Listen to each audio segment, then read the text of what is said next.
there's two things that we really want to highlight today from the readings. And one is the responsorial psalm. Sing with joy to God our help. Sing with joy to God our help. And that ending part is unusual for a responsorial psalm, that we're to sing with joy, if we want to break this down, even when we need help. And when does that happen most often? Well, when we have this real recollection, our own internal memory of having been helped over and over, having been helped before.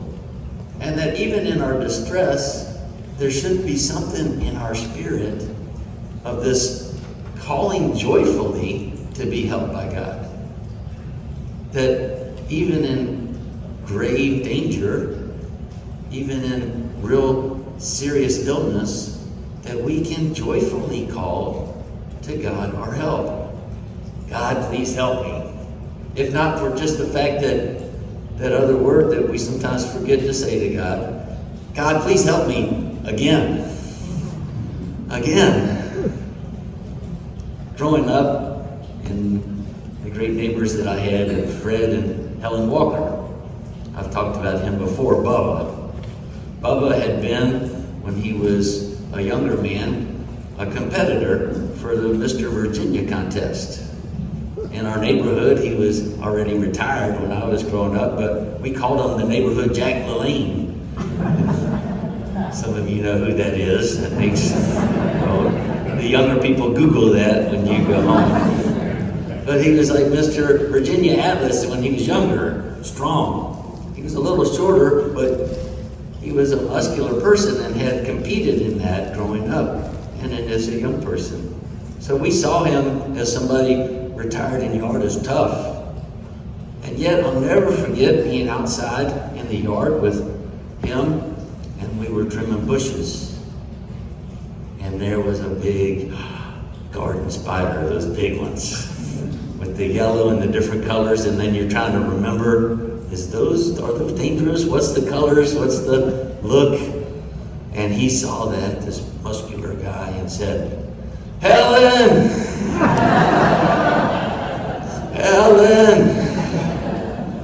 Helen, his wife, who was real little, came out. What?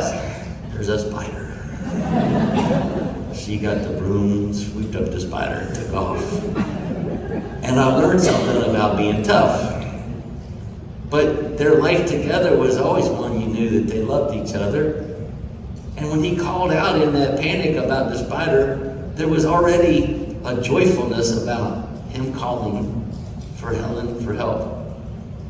And you already picked out this confidence that he knew Helen was going to come out of the house when she heard him and help him. And he also knew that this had happened before in many ways in life. We're called to see our relationship with God in that way. God has helped us all and been with us all through so much. And that calling out to a loved one shouldn't distress us, even in distressing situations.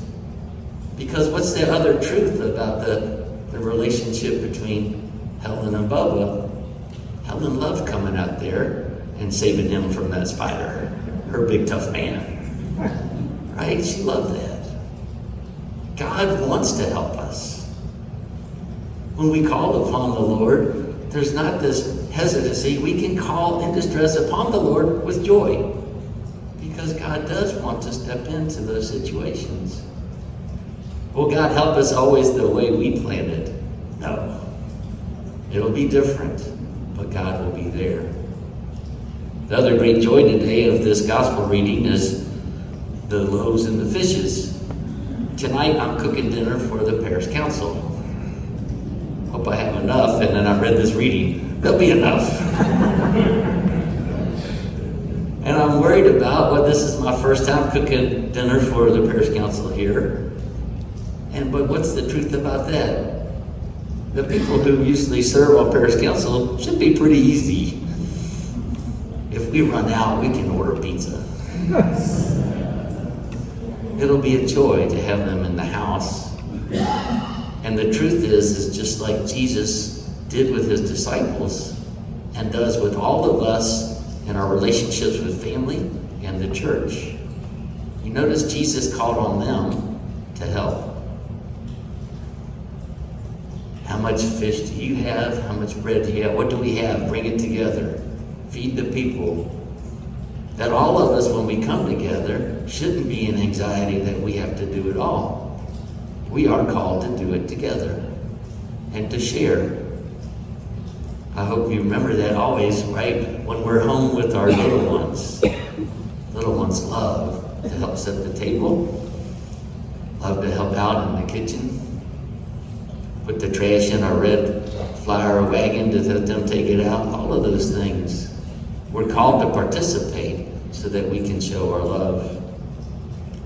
Today, the great St. John Vianney, the patron of ministers, there's something about religious sisters, professed brothers, and priests that sometimes it's very easy to get down because as much as we love God and serve, we're still not perfect. And we mess up and make mistakes. I have a great ability to be wrong. I'm 59, I've been wrong before.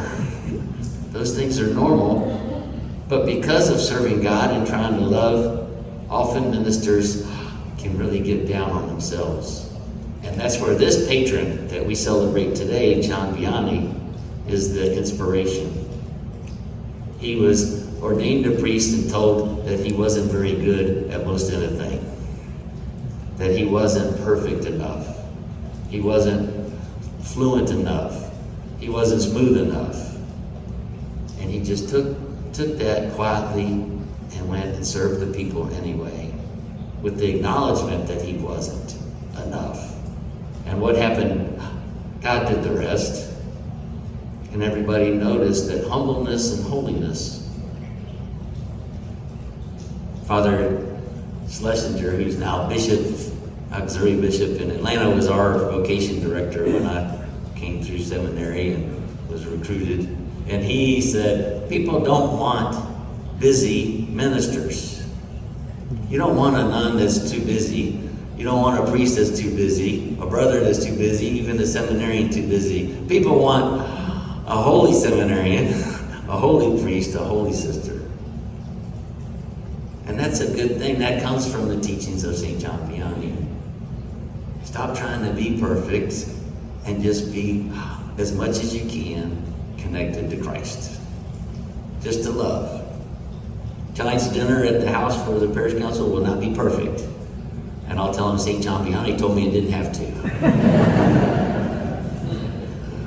We'll be together, we'll be kind and considerate, and let it flow from there. We'll do our best and be relaxed and enjoy. Today's a great day for all of us to know we don't have to be perfect. God is perfect and is working with us and has helped us over and over. So, if you find a spider in the garden, holler out for somebody, and they'll help you. Amen.